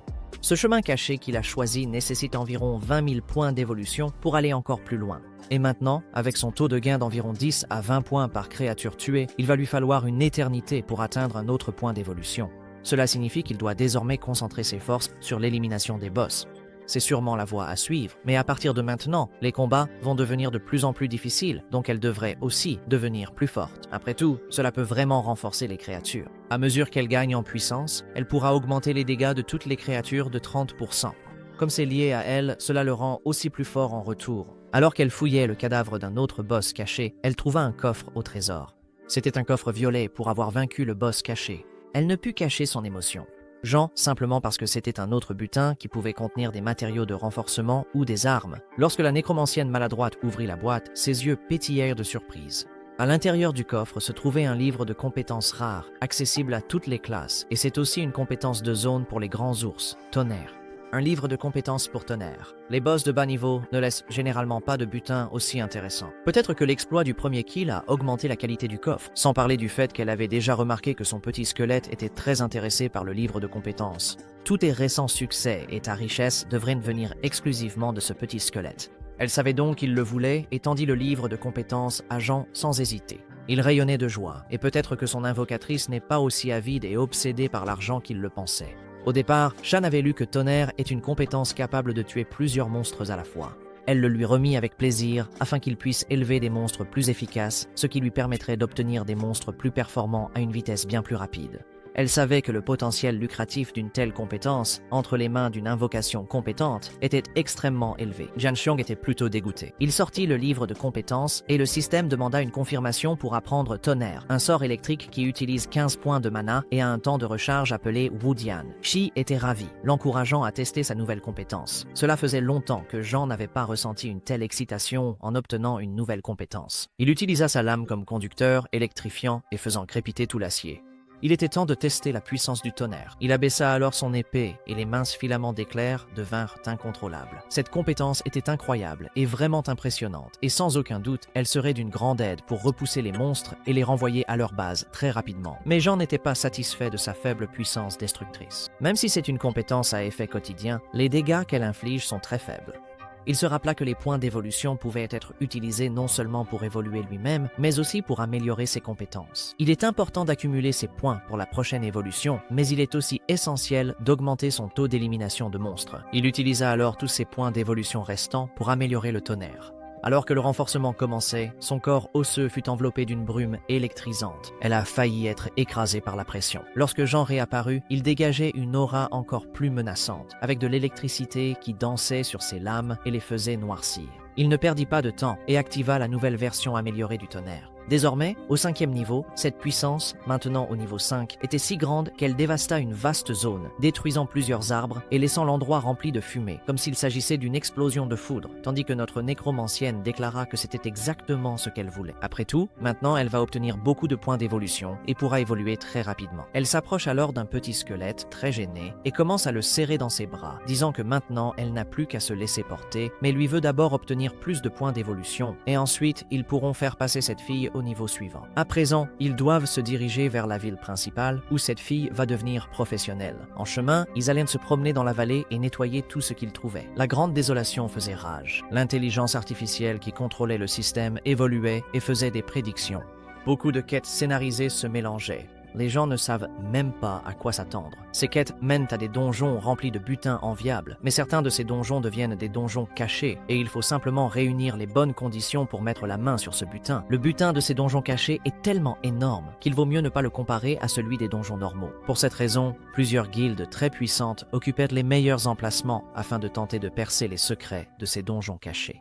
L'un de ces endroits est la montagne de l'ours sauvage, dirigée par le tueur de tigres. Cela fait partie de leur territoire. Une autre de leurs terres est la vallée, et ils décident de bientôt d'y jeter un œil. Après cela, un joueur entièrement équipé d'armure dans son groupe envoyait quelques monstres de bas niveau depuis la base pendant qu'ils exploraient la zone. Les gens dans la vallée pleuraient encore leur chef. Le chef, vice-président, n'a pas pu activer l'événement du boss caché dans ce donjon de la montagne, donc personne n'a eu la chance de profiter de l'opportunité. Et peu de temps après avoir déplacé leur attention vers d'autres territoires, l'équipe de nuit ne comprenait pas vraiment pourquoi ils devaient fouiller cette soi-disant vallée alors qu'ils étaient censés trouver le coupable à la montagne de l'ours. Mais alors, un chevalier rouge commença à expliquer qu'un boss caché n'apparaît jamais. La montagne de l'ours a complètement perdu sa valeur, et la vallée est désormais très difficile. Ce donjon caché à cet endroit n'a pas encore été nettoyé. C'est un excellent endroit pour qu'ils règlent leur compte à cet ours, qui a porté un coup rapide au boss et obtenu une belle récompense. Selon la guilde, la nécromancienne vient tout juste d'atteindre le niveau 10, ce qui signifie qu'elle ira dans la ville principale pour choisir une spécialisation. Et la vallée est le chemin le plus sûr et discret pour y arriver. Tous les chevaliers présents se mirent à louer ce chevalier rouge. Il est très intelligent et la planification est parfaite, mais leurs informations suggèrent que la nécromancienne est une psychopathe très dangereuse qui pèse plus de 200 kilos. Et même si son niveau est très bas, elle est tout de même capable de se moquer de ses victimes. le Chevalier Rouge déteste plus que tous ceux qui aiment jouer avec leurs victimes, alors il est venu bien préparé. La nécromancienne utilise la magie, n'est-ce pas? Mais le squelette invoqué inflige des dégâts physiques. Ces trois-là sont fiers de leur armure lourde qui résiste parfaitement aux attaques physiques. En tant que chevalier, ils possèdent aussi la statistique divine pour mettre la pression sur l'invocatrice et son invocation. Et, se sentant totalement en sécurité grâce au Chevalier Rouge, les deux autres sont impatients de gagner beaucoup d'argent. Mais soudain, une mystérieuse puissance obscure atteignit leur position, provenant de petits crépitements électriques. La foudre s'abattit sur eux, comme s'il s'agissait d'une punition divine, et les chevaliers se regroupèrent rapidement sans avoir la moindre idée de l'origine de cette attaque de zone. Ils n'en savaient rien, mais ce sort venait d'un joueur, peut-être un mage particulièrement puissant, et les combattants au corps à corps 1 et 2 subissaient de lourds dégâts, tandis que la lumière blanche de la foudre leur infligeait des dégâts magiques critiques. Leur armure était excellente contre les dégâts physiques, mais leur résistance magique était pratiquement inexistante. Puis, le Chevalier Rouge sentit que sa vie s'amenuisait, et il ordonna rapidement à tout le monde de battre en retraite, mais il était déjà trop tard. L'éléphant en colère et ses gars étaient déjà morts lors de la première attaque. Elle était là-haut, sur l'épaule de Jean, donnant l'ordre à ses squelettes numéro 2 et 3 de piller correctement tous les monstres pendant qu'elle avalait des potions de mana récupérées sur Iéna et sa bande, se comportant comme une patronne très avide, donnant des ordres à ses employés. Et soudain, elle remarqua que, pendant l'opération de nettoyage, ces monstres avaient tué quelques joueurs.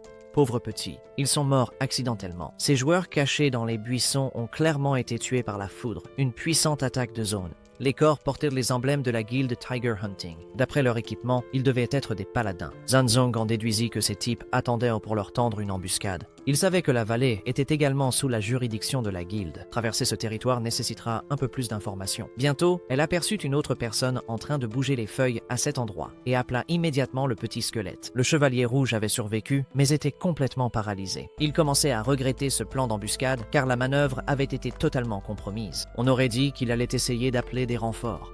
Une épée électrisante s'enfonça dans sa paume avant qu'il ne puisse le faire. Janzong écrasa la main du Chevalier Rouge sous la pointe de sa lame. Maintenant, recueillir des informations sera extrêmement facile.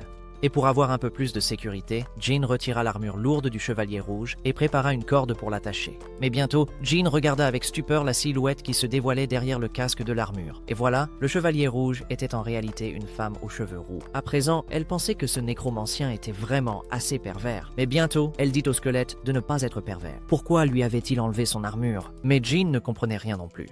Après tout, il continuait à essayer de se justifier en faisant des gestes très maladroits.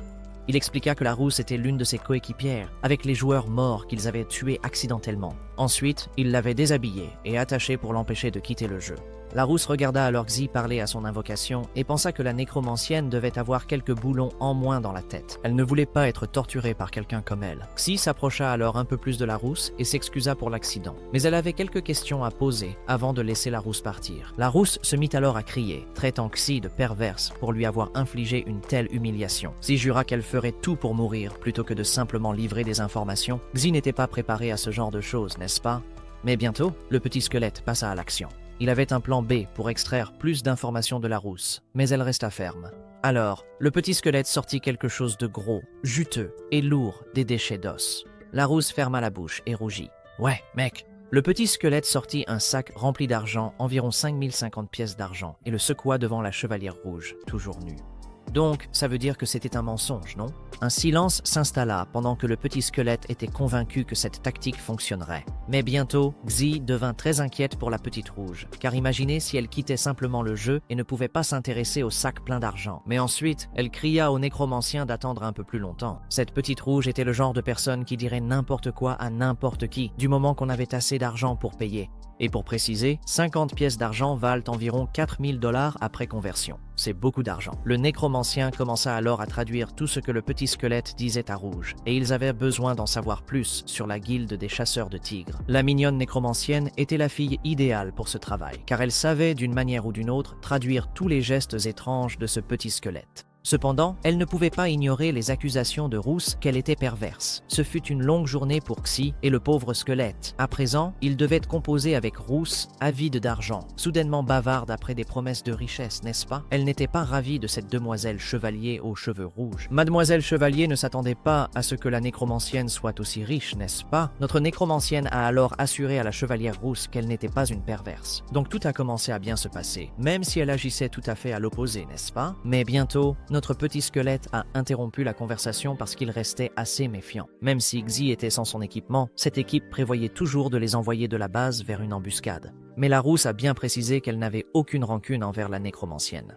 Après tout, Xi ne faisait ce travail que pour gagner un peu plus d'argent. Même si leur équipe a subi quelques pertes, tout va bien. Ce petit sac d'argent avec 50 pièces d'argent va tout régler. Xi a envoyé une notification à la guilde en racontant beaucoup de mensonges sur l'affrontement qui venait d'avoir lieu. Après tout, elle ne voulait pas non plus rater l'occasion de gagner beaucoup d'argent avec cette fille riche. Elle a commencé à enlacer et à caresser Xi pour se mettre en route. Xi ne voulait pas laisser partir cette fille riche sans en profiter. La rousse a continué en disant que Xi n'avait pas à s'inquiéter de quoi que ce soit, ni de renfort, car cette embuscade était totalement autonome et indépendante des ordres de la guilde. Ils l'ont fait seuls. Les autres joueurs les chassaient à Bear Mountain et ils sont de très bas niveau, donc ils finiront probablement par mourir là-bas. Mais même si tout s'arrange, ils ne peuvent pas baisser leur garde à cet endroit. Sinon, ils risquent de retourner à la base. Ce territoire de la vallée n'est pas si facile à traverser. Cet endroit a toujours été fortement surveillé par la guilde, mais des joueurs sont envoyés chaque jour pour aider au plan de la guilde. Et Red a entendu parler de ce qui s'est passé récemment au cœur du territoire de Vale. Même les joueurs affectés à la patrouille des frontières comme elle et Sega sont désormais assignés à la surveillance autour du Heartland. Presque tous les joueurs de niveau supérieur à 15 ont été mobilisés pour aider à protéger l'intérieur de l'endroit. Personne ne peut passer sans que les gens le sachent. Le joueur le plus fort de la guilde, le vice-président Viper, est également posté au cœur de la vallée. C'est un joueur de niveau 30 qui a déjà dépassé le sec. Ce type est littéralement Superman. Même Xi et son petit squelette ne pourraient pas battre ce gars-là. De plus, la guilde a déjà émis plusieurs avertissements concernant une nécromancienne non spécialisée qui joue seule avec un squelette. Donc, si quelqu'un voit Xi se promener, ce sera comme un morceau de viande ambulant au milieu de chiens enragés et affamés. Tout le monde voudra les envoyer comme base. Et s'ils veulent vraiment atteindre la ville principale pour qu'elle obtienne sa spécialisation, ils devront emprunter un chemin un peu plus sûr à travers la vallée. Le petit squelette n'a pas aimé ce qu'il venait d'entendre. Les choses deviennent de plus en plus compliquées. Ce n'est pas du tout comme il l'avait imaginé au départ. Si la vallée est comme ça, les étranges changements dans les donjons doivent être le résultat d'une quête de PNJ à l'intérieur du territoire. Contrairement à la montagne de l'ours sauvage, la vallée possède son propre système de jeu complet et dispose également de donjons réguliers. Les joueurs qui souhaitent entrer dans les donjons cachés ne peuvent qu'attendre une quête secrète liée à l'endroit. Mais cet algorithme, la Grande Désolation, apporte de nombreux changements et propose de plus en plus de nouvelles améliorations.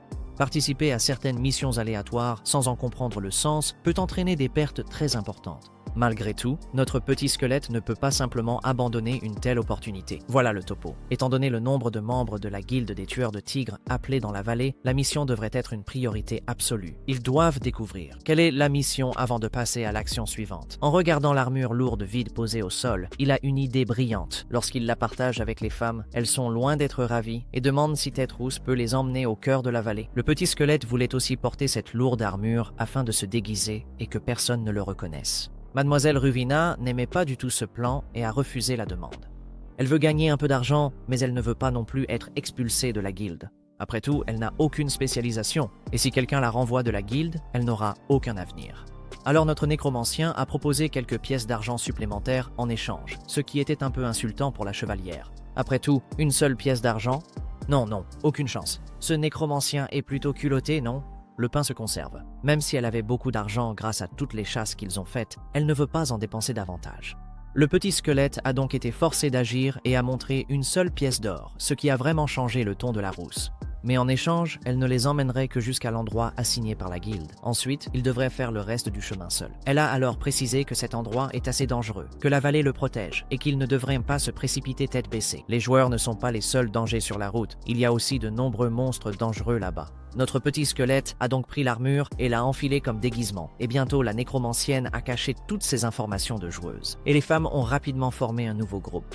Le nom de joueuse de Ruby était Floor Anaconda. C'était une paladine de niveau 17. Alors qu'elle s'enfonçait au cœur de la vallée, Mademoiselle Anaconda a insisté pour un partage des matériaux et du butin en 3 pour elle et 7 pour elle. Elle prendrait la position d'avant-garde pour protéger le groupe tout en ouvrant la voie. Les monstres dans la zone extérieure ne sont pas de haut niveau, mais leur nombre en fait un problème assez important. Mais notre nécromancienne est assez confiante que les bêtes présentes ne poseraient pas de gros problèmes. Le premier groupe de monstres qu'ils ont rencontré a goûté à l'amertume de la foudre de notre petit squelette. Il a éliminé plusieurs monstres d'un coup, récoltant environ 220 points d'évolution. Et Mademoiselle Anaconda a été stupéfaite par une telle compétence de la part du petit squelette. Elle continue de penser que cette nécromancienne ne pourrait jamais invoquer ce squelette, et même en invoquer d'autres pour pouvoir piller là-bas. Alors notre nécromancienne a déjà appelé ce squelette roux le numéro 4, l'inventaire portable du groupe. Malheureusement, la fleur anaconda n'a rien eu à faire, n'est-ce pas?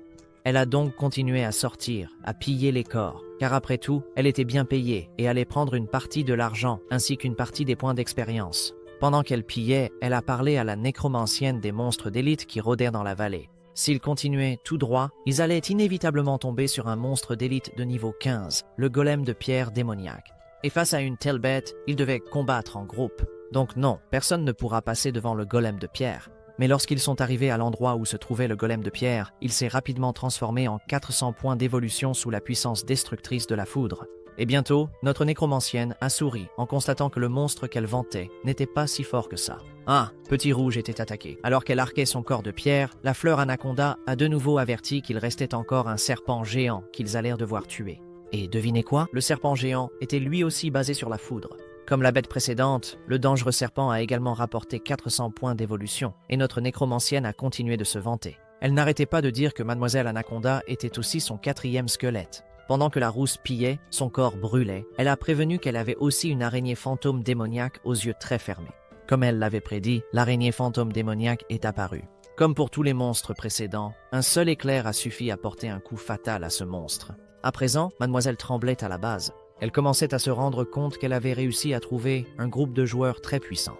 Mais alors qu'elle pensait à la mort de Bézéra, notre nécromancienne lui a déjà dit de continuer à piller et de ne pas penser à la mort de Bézéra. Et elle continue de se demander comment ce joueur, seulement niveau 10, pouvait avoir autant de puissance. Ce squelette devait avoir obtenu une compétence de la montagne de l'ours. Ce n'était pas seulement une compétence imbattable, ces monstres, les manœuvres très fluides qu'ils exécutaient, donnaient l'impression que ce squelette bougeait de lui-même, tandis que notre nécromancienne se manifestait encore à travers sa solide ossature. Dans la fleur d'Anaconda, il restait beaucoup de détermination à attraper la jupe du nécromancien, même s'il y avait quelque chose qui clochait dans sa tête. Pendant qu'ils nettoyaient le champ de bataille, une voix retentit. Ils entendirent une voix et se rapprochèrent, cherchant désespérément de l'aide. La fleur d'Anaconda devint alors méfiante en entendant la voix d'un joueur. C'était un petit garçon persécuté et maudit par un homme adulte. L'homme jurait furieusement qu'il allait tuer le garçon. Après avoir regardé d'un peu plus près, ils virent que le garçon portait vraiment un emblème de la guilde de la chasse au tigre sur la poitrine. Il était le compagnon de la guilde Anaconda, et notre nécromancien demanda alors à mademoiselle « Pourquoi recrute-t-il des joueurs aussi jeunes ?»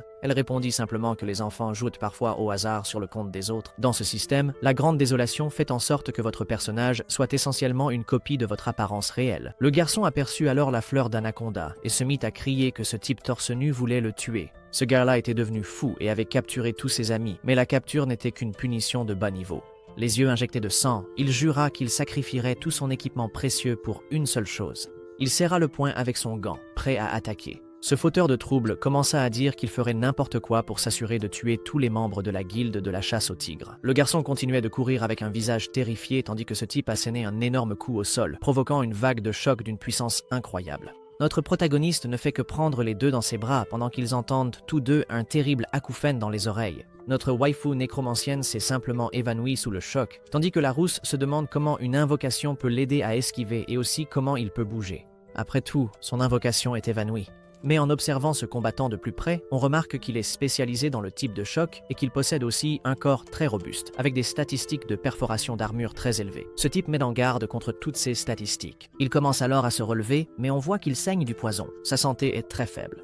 Le garçon commence alors à lui dire de tuer ce type très rapide. S'il parvient à réactiver ses compétences, tout le monde mourra. Mais notre protagoniste continue alors de se rendre compte que ce garçon, même s'il est assez nouveau, est un chasseur furtif de niveau 11 et ne devrait pas avoir assez de puissance pour presque mettre hors de combat un combattant de niveau 18. Mais même si ce type est presque en train de mourir, il a préféré s'en prendre à l'enfant plutôt que de s'enfuir, pendant que le type dit que tout le monde ici... Mais la petite rousse est déjà très agacée, disant que s'il ne veut pas parler, elle va simplement lui envoyer une attaque de base. Mais le type est encore bien pris et commence à dégager une aura puissante, disant que tout le monde dans cette guilde aime abuser de ses pouvoirs et de son statut et ne mérite pas qu'on leur adresse la parole. Il dit alors qu'il va tous les tuer et commence à activer son pouvoir, la compétence danse du sang. Il commence à dégager une aura très puissante et rouge, puis serre complètement le poing avec ses gants. Le paladin demande alors à tout le monde de s'éloigner et fonce sur le type. Elle continue d'esquiver ses coups, tandis que notre gars dit qu'elle n'est pas si mauvaise, mais il détecte alors qu'il s'agit d'une paladine divine. Pendant qu'elle dit qu'il ne serait pas si facile de la vaincre, n'est-ce pas? Elle parvient alors à repousser ce type. Alors qu'il se rend compte de toute la difficulté, notre Sigeo est déjà de retour. Et dans les instants suivants, il est réduit à un simple spectateur, incapable de réagir. Le joueur Xiaofang est mort, et maintenant notre protagoniste a obtenu 150 points d'évolution. Il a maintenant un total de 14 950 points. Il ne lui manque plus grand-chose pour atteindre 20 000. Le garçon s'approche alors, précisant qu'il est un épéiste magique. Il commence à examiner les gants. Il affirme que cet équipement est à lui, un équipement de niveau bleu. Pendant que notre protagoniste pense qu'il sait vraiment comment voler quelque chose, la fille demande alors à quel groupe il appartient, mais il répond aussitôt qu'il est normal qu'elle ne le connaisse pas.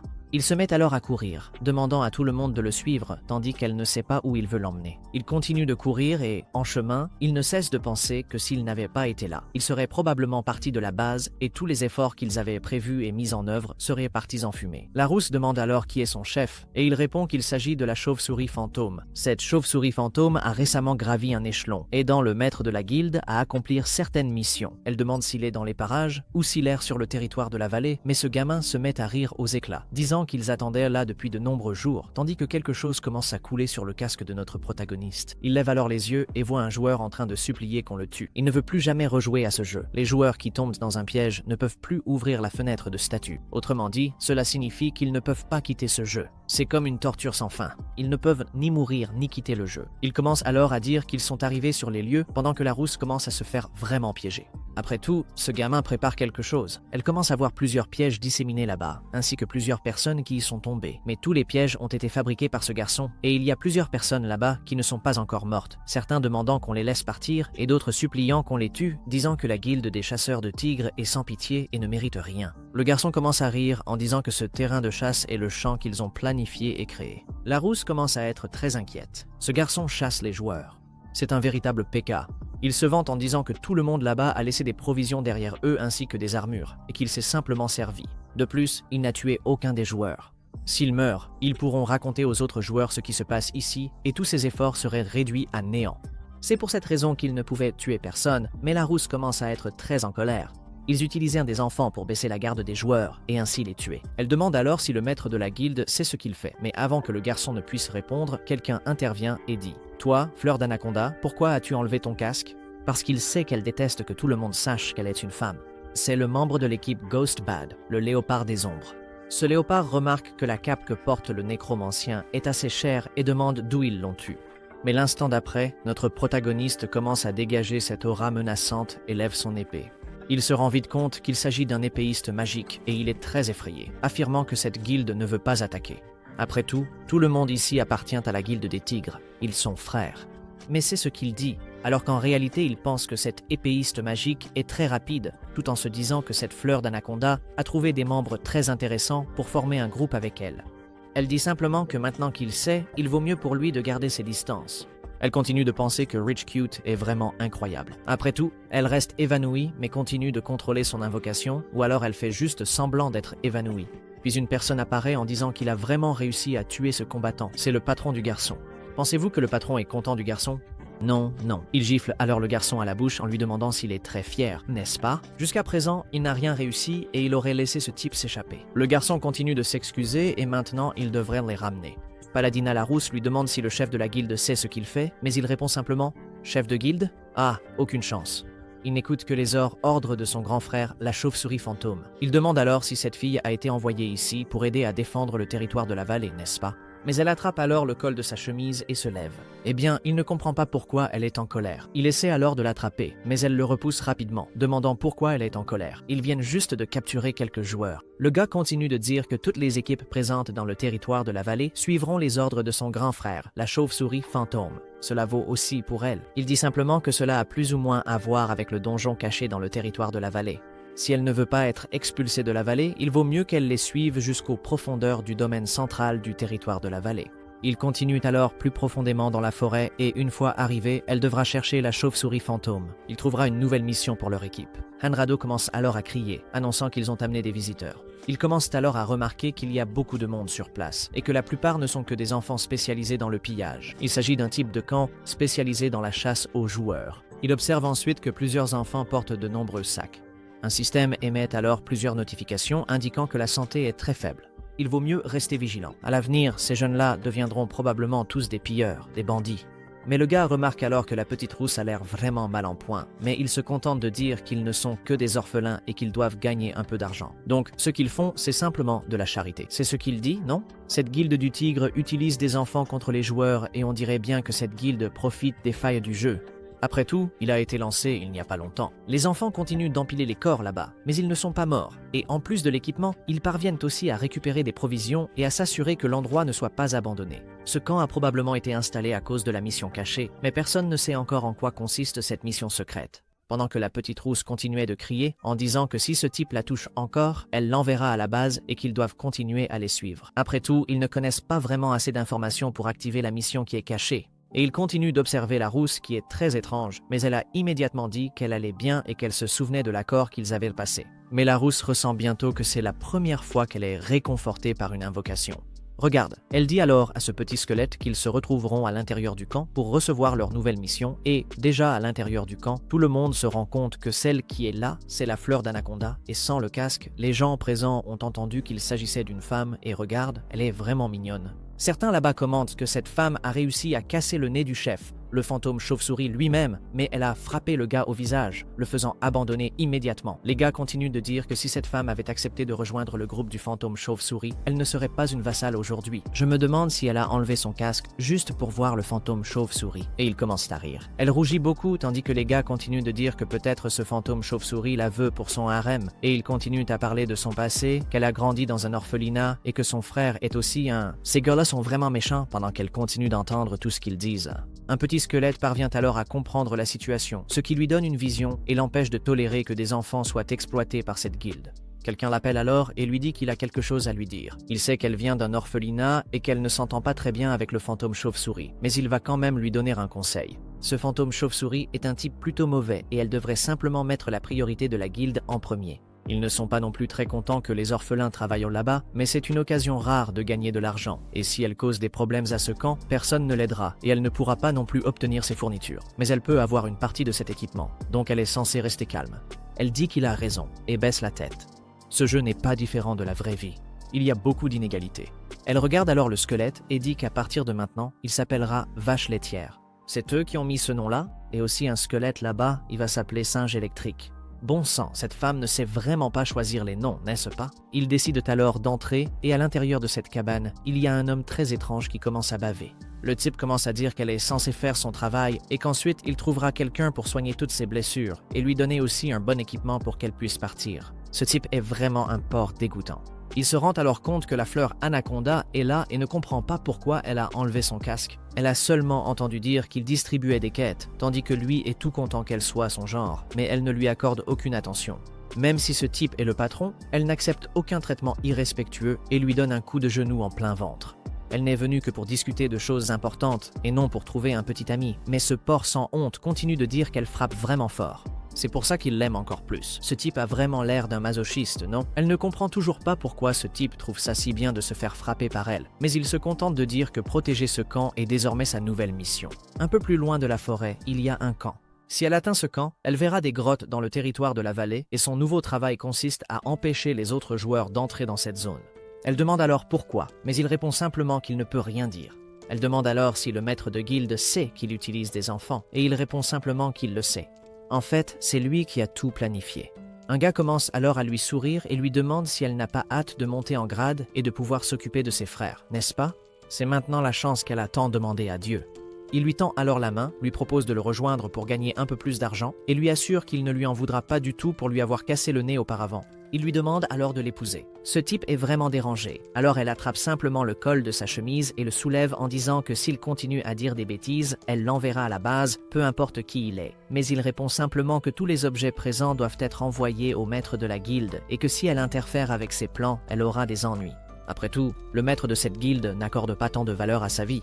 Il commence à dire que personne ne l'aidera et affirme que le maître de la guilde est désormais le ticket dont il avait besoin pour accéder à un rang bien plus élevé dans la guilde. Lorsque ce maître de la guilde parviendra enfin à capturer cette zone centrale, il pourra rejoindre la mission et enfin terminer la deuxième manche. Cette bague à ton doigt est l'anneau d'épreuve de l'esprit de l'agneau pleureur. C'est l'anneau d'épreuve donné par un PNJ étrange. Il démontre toutes les capacités de l'esprit de l'agneau et peut également être offert à une autre personne. Un gars continue alors de lui dire de rester là et d'être la directrice de l'orphelinat, mais elle continue d'être extrêmement harcelée. Notre squelette réalise alors que c'est ça, la mission. Une chauve-souris fantôme ne tarde pas à le remarquer. Le perturbé, tenant son épée, demande « Qui est ce type ?» Il pourrait être son frère. Un squelette commence alors à libérer sa puissance, mais l'instant d'après, un squelette plonge son épée dans la chauve-souris fantôme tandis qu'elle demande ce qu'il est en train de faire. Un boss de ce camp continue de crier « Qu'est-ce qu'elle fait ? Comment oses-tu attaquer le boss de cet endroit ?»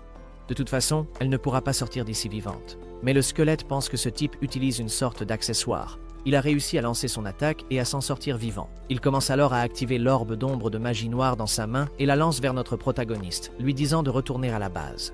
Mais il voit alors que notre squelette est intact, même après avoir reçu les attaques des orbes d'ombre. Il demande ce qu'est ce type, mais nous savons que le squelette a une résistance magique de 45, une résistance aux dégâts de 130, et possède également un attribut de résistance de 980. Son espèce lui confère également une immunité aux dégâts magiques. Un gars continue alors de supplier pour sa vie. Après tout, il peut donner tout ce qu'il possède à ce camp là-bas. Mais le squelette pense simplement qu'il en a assez d'entendre ce type parler et lance une nouvelle attaque contre lui, électrifiant tout son corps et, finalement, ce joueur meurt en laissant tomber sa bague. Et il n'y en a pas qu'une, il y a 2 bagues. C'est la bague de niveau 10, la bague de pierre géante. Elle a 100% de chance de neutraliser une attaque fatale si le niveau est inférieur à 40. Elle a un temps de recharge de 12 heures et, après la mort du porteur, le temps de recharge est entièrement réinitialisé. L'autre bague est la bague d'épreuve de l'esprit de l'agneau pleurant. C'est une bague qui ne peut être utilisée qu'au niveau 40 et en dessous. Elle possède également une mission cachée qui doit être activée dès que le porteur démontre toutes ses compétences d'agneau. Notre squelette a alors pensé que ce déchet avait un très bon équipement. Cela signifie qu'il a obtenu beaucoup d'équipements en attaquant le territoire de la vallée et que son invocateur dort encore. L'autre bague là-bas est la bague de mission de l'esprit de l'agneau. Il décide alors de laisser la bague de survie à la femme pendant qu'elle est très enthousiaste avec. Maintenant, ils ont envoyé un chef de ce camp depuis la base. Comment vont-ils s'en sortir? Ils ne prêtent même aucune attention morale à ce qu'elle dit. Après tout, cette bague provenant de l'épreuve de l'agneau pleureur est liée à un PNJ boss en rapport avec la nécromancie. Il doit accomplir cette mission quoi qu'il en coûte. Il a déjà rassemblé toutes les informations nécessaires qu'il devait collecter à cet endroit et elles commencent à fuiter de là. Tandis que la femme ne cesse de demander où il va et ce qu'il compte faire, il continue de penser qu'il doit se dépêcher d'affronter ses donjons et de leur voler la mission. Il arrive au bar et commence à passer devant, tandis qu'un des soldats présents dit qu'il a failli renverser la boisson qu'il tenait. Mais le squelette lui lance simplement un regard plein de pénitence et renvoie le gars de la base sans hésiter une seconde. Il continue de se répéter dans sa tête qu'il doit tuer tous les joueurs de la guilde du tigre chasseur dans ce camp là-bas. Tout le monde sur place n'en croit pas ses yeux alors que l'épée cliquette de haut en bas, des corps entiers tombent, des têtes roulent.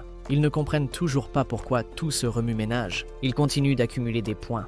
Chaque fois qu'il tue un gars là-bas, il gagne 100 points. Il vient maintenant d'envoyer un gars nommé Chèvre de Montagne à la base, tandis que cette fille dit qu'il n'est pas très malin et qu'elle commence à avoir vraiment peur. Après tout, comment vont-ils sortir de là? Maintenant, ils sont complètement dépassés.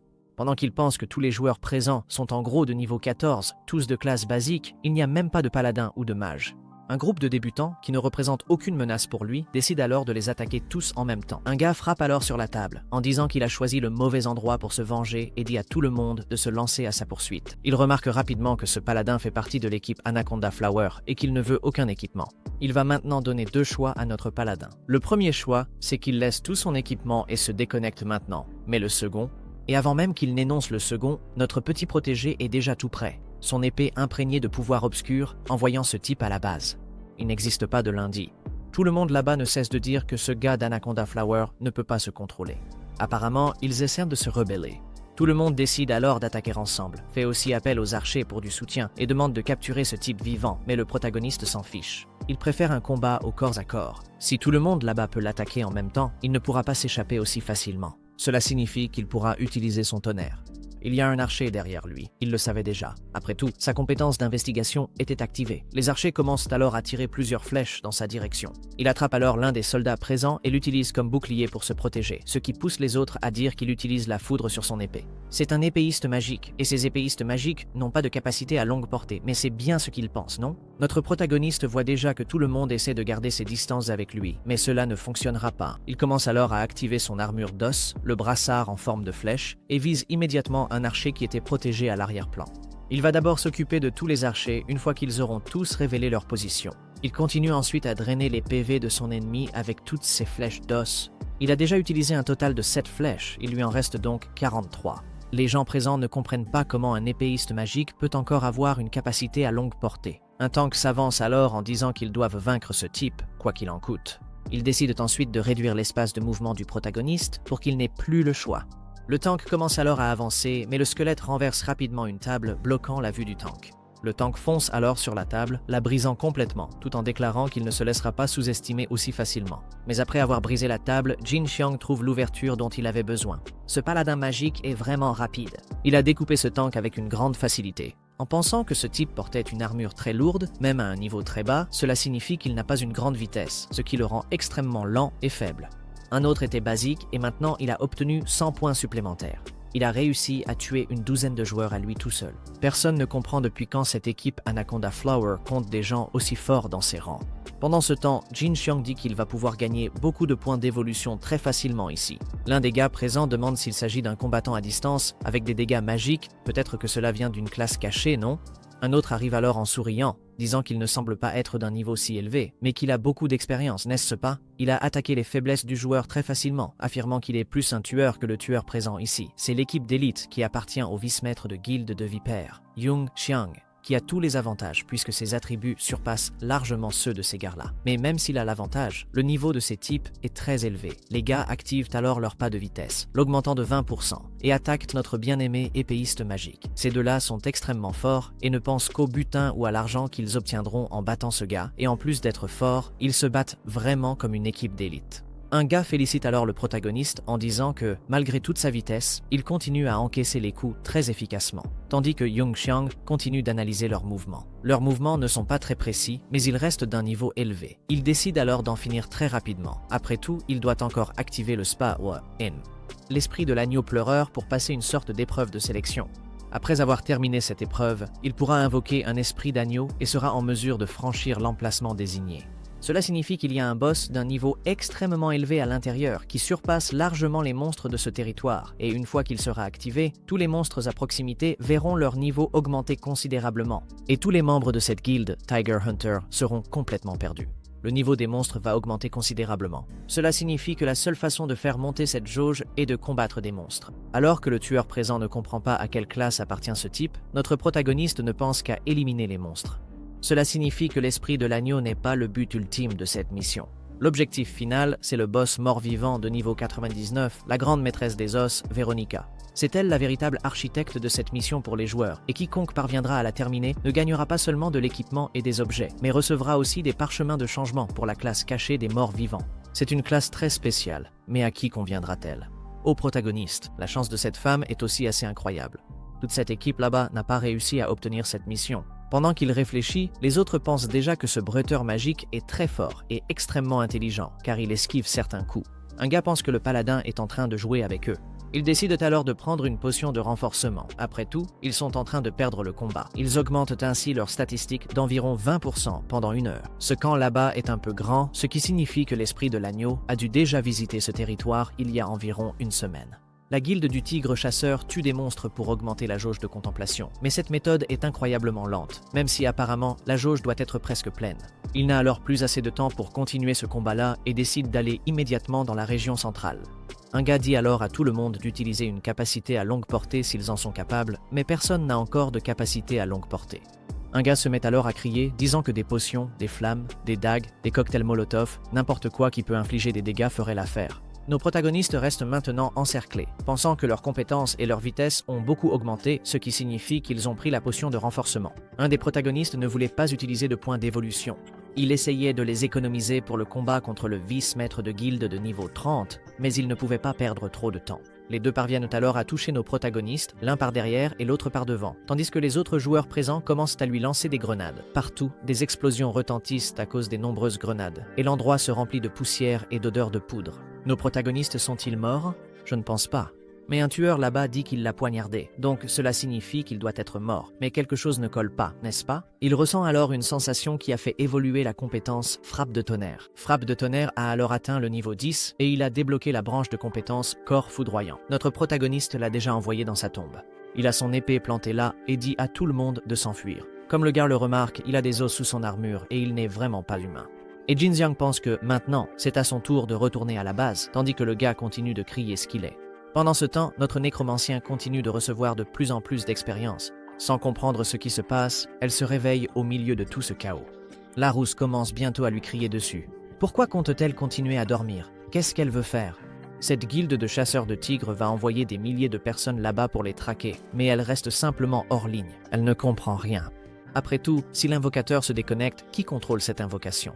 Elle en déduit alors que cette invocation a acquis sa propre conscience, mais cela devrait être impossible. Pendant ce temps, à l'extérieur, une puissance énorme plane sur tout l'endroit, et elle continue de ne rien comprendre à ce qui se passe là-bas. Soudain, lorsqu'elle passe la tête hors de la tente, elle voit plusieurs soldats complètement morts. Certains n'avaient même plus que leur armure. Elle en déduit alors que tout le monde a été tué par cette invocation. Elle en conclut ensuite que ce gamin riche s'est déconnecté immédiatement après avoir contrôlé l'invocation et tué tous ses joueurs, mais peut-être que cela est impossible. Considérez la coïncidence qui se trouve là. Elle décide alors de s'éclipser discrètement pendant que notre squelette est en train d'achever les survivants restants. Il ne laissera personne en vie. Il a ensuite obtenu cette dague rouge. Elle possède un effet de saignement et est également de niveau 3. Il se souvient que lorsqu'il travaillait comme Smurf, quelqu'un lui avait demandé de lui obtenir une dague, mais il avait arrêté de dormir plusieurs nuits pour obtenir cet objet. Cela signifie que c'était ce type qui avait fait cette demande, mais il déduit rapidement qu'il était aussi responsable de sa mort et envoie immédiatement ce gars à la base. Tandis que le gars hurle de toutes ses forces, la rousse observe toute la scène avec une grande peur, pensant que l'invocateur présent veut tuer tout le monde. Notre squelette a maintenant acquis 120 points supplémentaires. Il en a désormais un total de 16 030, mais malheureusement, il a utilisé beaucoup de points d'évolution à cause de ces types. Il décide alors de se précipiter vers la zone centrale. S'il parvient à accomplir cette mission et à aider cette fille, il terminera sa spécialisation de classe cachée et en tirera de grands bénéfices. Mais dès qu'il trouve la fille, il voit qu'elle est déconnectée et il ne sait pas combien de temps cela va durer. Mais si elle se fait tuer là-bas, cela signifie qu'il sera également tué. Peut-être que s'il avait quelqu'un en qui il a vraiment confiance pour l'aider à s'occuper d'elle pendant qu'il se concentre sur le combat, ce serait vraiment intéressant. Ah, puis il avait une idée. Il se rend alors à la tente et voit la petite rousse. Il avait presque oublié son existence. Elle est sans aucun doute la personne idéale pour accomplir cette mission à sa place, mais la rousse est assez inquiète pour lui car elle a pu voir de quoi l'invoqué est capable. Elle ajoute que ce squelette est fort, mais qu'elle n'est pas non plus une proie facile. Elle attrape le visage de notre squelette et dit que s'il s'approche encore, elle révélera à toute la guilde du tigre qui il est vraiment. Il remarque alors qu'il a peur. Il lui saisit ensuite l'épaule en pensant qu'il a simplement besoin d'un coup de main pour l'aider dans son plan. Elle se rend alors compte qu'il ne l'attaque pas, mais elle se rappelle tout le chemin qu'ils ont parcouru pour arriver là, depuis le gars qu'il a envoyé depuis la base au tout début, jusqu'à ce serpent géant, un monstre vert, et même l'enfant. Cette invocation a-t-elle vraiment une conscience ? Elle continue de se demander s'il est conscient, ce qui voudrait dire que lorsqu'il lui a retiré son équipement, il a tout vu et elle commence à rougir fortement. Elle décide alors de se calmer, apparemment il n'est pas un pervers. Il décide alors de l'emmener pendant qu'elle pense qu'elle ne pouvait vraiment pas faire confiance à ce type-là. Notre protagoniste a ensuite détruit tout le camp qui se trouvait là en faisant tout exploser, puis a libéré tous les soldats qui étaient piégés, presque morts. Les gens se mettent à pleurer abondamment, remerciant d'avoir été sauvés, et le protagoniste présente celle qui a été la sauveuse de la patrie en ce lieu. C'est la déesse des joueurs solos du territoire de la vallée. C'est elle qui a sauvé tout le monde là-bas du Tiger Guild. Si ce n'était pas pour elle, ils auraient tout perdu. Tous ces joueurs-là sont extrêmement en colère, disant que ceux du Tiger Guild ont utilisé des enfants comme piège pour les pousser à baisser leur garde. Ça ne restera pas comme ça. Pendant que la petite rousse porte le nécromancien, il a vraiment trouvé la bonne personne pour aider. La petite rousse continue de dire à tout le monde qu'il y a une raison très plausible pour laquelle tous les tigres de la guilde sont en train de chasser. Ce n'est pas seulement pour l'argent ou l'équipement, c'est à cause de cette mission obscure dans le territoire de la vallée. C'est la véritable raison pour laquelle ils ont caché toutes les informations et aussi pris toutes leurs provisions. Tout cela est à cause de la mission cachée. Les gens commencent à discuter du fait que les donjons cachés peuvent fournir de l'équipement rare, des objets très différents et aussi beaucoup d'argent.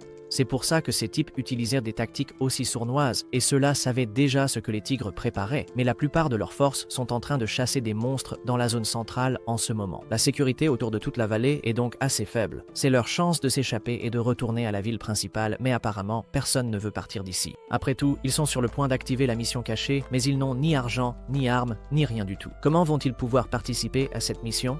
Mais la rousse résout rapidement tous les problèmes et difficultés en disant qu'il y a plusieurs pièges et objets de dégâts de zone, que les tigres ont tout préparé à l'avance. Ce sera très utile pour s'échapper d'ici. Tout le monde était stupéfait que tous leurs problèmes soient également complètement résolus. Mais qu'est-ce qu'ils veulent ?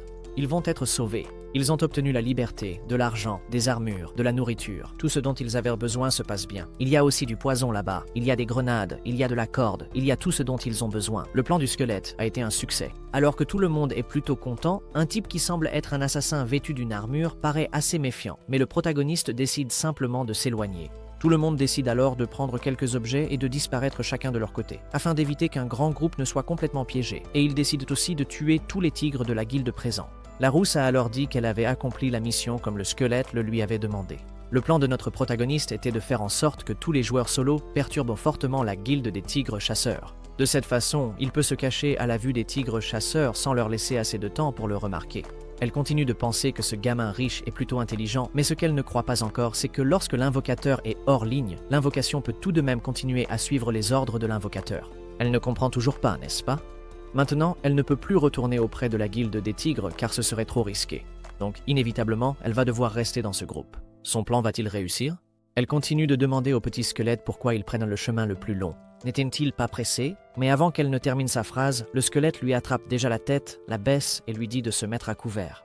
L'ennemi lance bientôt plusieurs flèches dans leur direction, mais aucune ne parvient à le toucher. Il se contente de faire sortir de l'ombre la personne qui a attaqué, tandis que le type révèle déjà qu'il a réussi à bloquer même cela. Il est vraiment fort. Celui-là, là-bas, est un tueur des ténèbres, une classe obtenue après qu'un assassin se soit spécialisé et ait rempli des conditions très strictes. Son niveau est bien plus élevé, et ses compétences aussi, que celles d'un assassin ordinaire. Un gars demande alors si les deux n'essaient pas de s'enfuir. Ils ont libéré tous les joueurs, leur ont parlé de la mission et leur ont aussi laissé tout le butin. L'objectif de notre protagoniste est de semer un maximum de chaos dans la vallée avec tous les joueurs solo afin d'essayer de saisir une opportunité plus tard, et l'objectif ultime du protagoniste est simplement la mission cachée. Il a déjà déduit que notre protagoniste est très intelligent, mais la rousse a simplement dit qu'elle voulait juste s'échapper de la vallée et rien d'autre, et qu'elle possède déjà une lance divine. Elle continue de dire qu'ils viennent juste de le sauver. Ce gars continue d'attaquer. Il vient de dire qu'il va les suivre. Il n'est pas intéressé par la mission. Il n'a qu'un seul objectif, tuer Viper. Il veut juste les suivre jusqu'à ce qu'il trouve Viper, et alors il pourra tuer ce type de ses propres mains. S'ils ont un accord, c'est tout ce qu'il veut. Le protagoniste est déjà en train d'observer. Apparemment, un autre allié, mince alors. Xiang devient extrêmement fort et son invocateur n'est qu'un pauvre porteur, mais la rousse est de plus en plus fascinée par notre Xinjiang. Je ne sais juste pas si ses charmes sont dus à la peur ou à l'amour pour le squelette. Je ne sais pas, hein? Je pense qu'apparemment, c'est la peur. Ce tueur, c'est tout ce qui manquait, Stell. Ce sont tous les chapitres disponibles, et dès qu'il y en aura d'autres, nous en publierons plus. Merci d'avoir regardé. Merci et restez à l'écoute pour la prochaine vidéo.